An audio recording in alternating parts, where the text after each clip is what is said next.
In 1899, the Waldorf Astoria's architects labeled an entire floor as service level, private on blueprints never meant for public eyes. By 1902, the Biltmore's prospectus was promising marble, granite, and steel, a civic monument built to last forever. Yet FOIA records from just one of these grand buildings, the Cecil Hotel, confirm at least 13 deaths between 1990 and 2007, most logged not as tragedies but as guest disturbances. How these hotels became haunted isn't a ghost story. It's a decline cycle, and it left a paper trail no one was supposed to find. In the first years of the 20th century, American cities looked to their grand hotels as more than just places to sleep. The Biltmore Prospectus from 1902, thick with promises and architectural flourishes, described a structure of marble, granite, and steel, materials chosen to outlast generations. The language was bold, a civic monument meant to anchor the new commercial core at Fifth and Grand, welcoming every arriving train, streetcar, and automobile. This was not an isolated vision. Across the country, city leaders and developers issued prospectuses and booster pamphlets declaring their hotels as permanent palaces, designed to outlive any single owner and to serve as centers of civic life. The Manhattan Grand Hotel's Lee's original blueprints from 1923 show a 120-foot marble colonnade and a grand staircase rising to a public lobby, a processional route intended for both dignitaries and ordinary citizens. The architect's statement called the building a permanent palace of the metropolis, to stand as long as the city itself. These were not marketing exaggerations, but statements of civic intent, echoed in city council minutes and Chamber of Commerce reports. Hotels like the Fifth Avenue in New York and the Palmer House in Chicago were deliberately sited at the crossroads of rail stations and major avenues, physically tying them to the city's infrastructure and ceremonial life. A Gilded Age historian describes these buildings as the secular cathedrals of their era, designed to symbolize modernity, security, and social order. The Biltmore's prospectus listed not only the thickness of the granite foundations and the fireproof steel frames, but also the promise that the hotel would anchor the city's future prosperity. Municipal records show that city governments funded street improvements and provided electric lighting for hotel facades, treating these properties as extensions of the public sphere. The plaza in New York, for example, was described in a 1903 advertisement as the crown of Fifth Avenue, a tribute to the city's permanence and a beacon for visitors of state and nation. Inside, the design language reinforced this ambition. Ballrooms capped with crystal chandeliers, wide marble staircases, and public clock towers were not just symbols of luxury, but signals of a city's stability and confidence. The expectation was clear. These hotels would draw a permanent clientele of business travelers, politicians, and high society, sustaining the city's growth and reputation. In this early phase, the Grand Hotel stood at the center of urban identity, celebrated as a symbol of permanence and civic pride. The idea that these spaces could one day become associated with darkness or decline would have seemed unthinkable to their builders and early patrons. Hidden within the blueprints and back corridors of America's grand hotels, a parallel history unfolded, one that rarely made it into the official records or the public's memory. The Waldorf Astoria's 1899 architectural plans include a cryptic annotation, service level, private. No guest brochure mentioned this floor, and it never appeared on the gilded elevator panels. Yet for those who worked behind the scenes, its purpose was understood. The service level was a space reserved for the unspoken realities of hotel life, medical emergencies, deaths, and situations that could not be allowed to disrupt the illusion of order in the marble halls above. During the Golden Era, hotels staged elaborate galas and political banquets. The 1905 program for the Democratic National Convention at the Plaza Ballroom lists a meticulous schedule of receptions and banquets, each detail crafted to reinforce the hotel's image as a stage for national life. But just beyond the glow of the chandeliers, staff followed a different set of instructions. Management manuals from the period advised that any incident that might tarnish the house's reputation must be handled with utmost discretion. The separation was physical as well as administrative. Service corridors, private stairwells, and unmarked rooms allowed staff to address emergencies out of sight. The absence of documentation is not accidental. A search for the Waldorf Astoria's original service level, private blueprint reveals only gaps in the public record. The blueprint is referenced in internal corporate archives but remains inaccessible to researchers and the public. This missing artifact is itself a kind of evidence. The infrastructure for concealment was deliberately kept out of view, even in the hotel's own historical narrative. Contemporary trade journals from the early 1900s offered guidance on maintaining silence. Proprietors were instructed to keep separate incident logs, file mortality reports in private back offices, and avoid any mention of death or scandal in guest registers. The goal was not only to protect the hotel's reputation, but to preserve the city's sense of order and security. These policies were reinforced by legal and financial pressures, insurance contracts, city licensing boards, and booster organizations, all favoring discretion over disclosure.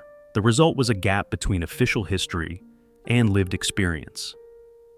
While society pages celebrated the permanence and prestige of these urban palaces, the realities of illness, suicide, and violence accumulated quietly in the shadows. The concept of a secret floor is not just architectural, but symbolic, a reminder that the foundations of these civic monuments were built to absorb and conceal the darkness that inevitably accompanied so much public display. This infrastructure of secrecy was fully in place long before economic decline or urban decay set in, laying the groundwork for the legends and ghost stories that would follow. The promise of permanence that defined America's grand hotels began to unravel under the weight of nationwide economic and demographic changes. Between 1920 and 1950, the downtown districts that once teemed with business travelers and affluent residents saw their populations fall sharply. Census records from Chicago's Loop document a drop of nearly 60% in Central City residents over 3 decades, with similar patterns recorded in Manhattan's Midtown and the heart of Los Angeles. These shifts were not just a matter of taste or fashion. They were driven by the rise of the private automobile and the spread of suburban housing. By 1925, the United States counted more than 20 million registered cars, up from just 8 million 5 years earlier. The Palmer House in Chicago, once a beacon for travelers arriving by train, began to feel the impact almost immediately. Internal occupancy reports from 1930 show a marked decline in bookings during months when new highway corridors opened, drawing travelers toward roadside motels and away from the city's ceremonial core. An urban economist describes this period as a wealth exodus, with families and businesses relocating to outlying districts, leaving behind a shrinking pool of steady guests and a growing reliance on short-term, unpredictable bookings. The numbers tell a clear story. In 1920, downtown Chicago's population stood at over 232,000. By 1950, it had dropped below 100,000. The Palmer House, which had boasted average occupancy rates above 80% in the 1910s, reported rates dipping below 60% by the mid-1930s. As the city's economic center of gravity moved outward, the Grand Hotel's original business model, anchored in proximity to rail stations and a permanent urban elite, became unsustainable. The same phenomenon unfolded in New York, Boston, and other cities where grand hotels had once been inseparable from civic identity. Automobile ownership reshaped not only travel habits, but the very geography of American life. Guests who once arrived by train and walked into marble lobbies now bypassed downtown altogether, choosing new resorts on the urban fringe or along the highway. The infrastructure that had made the Grand Hotel possible, dense walkable downtowns, public transit, and a steady stream of business travelers, was systematically dismantled. Municipal records show that city governments, once eager to support hotel development, shifted their investments to suburban roads and shopping centers, further accelerating the decline. An urban economist interviewed for this investigation points to a simple equation. As the permanent high-spending clientele disappeared, hotels were forced to lower rates and open their doors to a broader, less predictable population. This economic stress fractured the social order that had defined the Golden Era, setting the stage for the next phase, a shift in the character of both the building and its guests, with consequences that would ripple through the decades to come. Room 417 at the Cecil Hotel appears in a 1959 insurance file, coded as a property loss with no mention of the homicide that actually took place inside. The official claim, submitted to a private underwriter, lists only bodily injury and omits the circumstances entirely. In the same year, the hotel's public ledger was overwritten, erasing the name of the deceased and replacing it with a fresh check and code. These are not isolated clerical errors. They are part of a pattern found throughout the Cecil's records from the late 20th century. A local reporter who spent years requesting documents from the Los Angeles County coroner describes the process as a battle against silence. From 1992 to 1997, coroner entries for the Cecil list: 13 deaths, each one reduced to a line in a spreadsheet. Unattended death, room sanitized, no further action. The Freedom of Information Act requests that surfaced these records also revealed that during this period, the hotel filed only 3 incident reports with city authorities. The rest never left the building's walls. A former housekeeper, interviewed on camera in 2004, remembers being told to wait outside a taped-off room until a supervisor gave the all clear. She recalls the industrial disinfectant, the double gloves, and the expectation that the room would be ready for a new guest within hours. She was never given the full story, only a brief mention that maintenance was needed. When asked about hazard pay, she shakes her head and says she got a little extra, but no one talked about what happened. You cleaned, you kept quiet, you moved on. The hotel's ledgers from the 1990s show a series of overwritten entries, sometimes with correction fluid, sometimes with a new guest name squeezed into the margin. The original entries, once visible under ultraviolet light, reveal a tally of deaths that never appeared in press releases or public records. The coroner's office, when pressed, confirmed that 13 deaths occurred at the Cecil from 1990 to 2007, most listed as suicides or accidental overdoses, some labeled only as undetermined. The consequences of this suppression are not limited to numbers in a file. For the families of the deceased, there were no public announcements, no memorials, no chance for closure. For the staff, there was the constant knowledge that tragedy could be waiting behind any door, and that their job was to erase the evidence before the next guest arrived. The hotel's management, under pressure from insurers and city officials, had every incentive to keep these stories out of view. But the rumors spread anyway, among staff, among guests, and eventually into the city's collective memory. By the late 1990s, the Cecil's reputation had become a magnet for speculation, ghost stories, and urban legends. The gap between the official record and the lived reality was wide enough to invite invention. What began as a series of concealed tragedies became the fertile ground for the hotel's haunted reputation. A reputation built not on fantasy, but on the very real suffering that the ledgers tried to hide. A ledger from the Hotel Pennsylvania, dated 1948, lists a guest disturbance in room 312. The handwritten entry, sandwiched between routine notations for linen service and room repairs, gives no hint that a suicide occurred there that night. This kind of euphemism was standard practice. Incident logs, when preserved at all, relied on coded language, such as maintenance issue, unattended guest, or simply a room number with a check mark. A union representative quoted in a 1977 grievance file described the system bluntly. If it wasn't in the guest register, it didn't happen.